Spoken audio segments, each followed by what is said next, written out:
Une réplique inspirée de la grotte de Lourdes. Elle se dresse ici depuis 1921. Les habitants de Buchan décident alors de remercier la Vierge Marie d'avoir protégé leurs soldats pendant la Première Guerre mondiale. En 14-18, mon père et mes oncles, ils ont été prisonniers, ils ont été soldats, ils sont revenus. Tous les soldats de Buchan, ils sont revenus. Et vraiment, elle protège Buchan. Je suis fermement convaincue, si.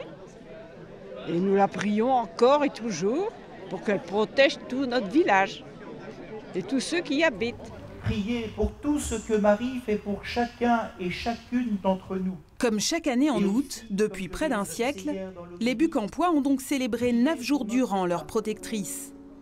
Car l'exploit s'est renouvelé pendant la Deuxième Guerre mondiale. Là encore, les 7 soldats de ce hameau sont revenus sains et saufs. La plaque qui commémore ça pour la Deuxième Guerre mondiale a un point très particulier, c'est que le chiffre de la fin de la guerre n'a pas été martelé dans la plaque. Autrement dit, cette plaque a été faite avant la fin du conflit, commandée par quelqu'un qui avait une telle foi dans la protection de la Vierge qu'il a dit c'est pas la peine de marquer la fin, on fait la plaque tout de suite. Aucune victime non plus pendant la guerre d'Algérie. Il n'y a donc pas, et c'est rarissime, de monument aux morts à Buchan.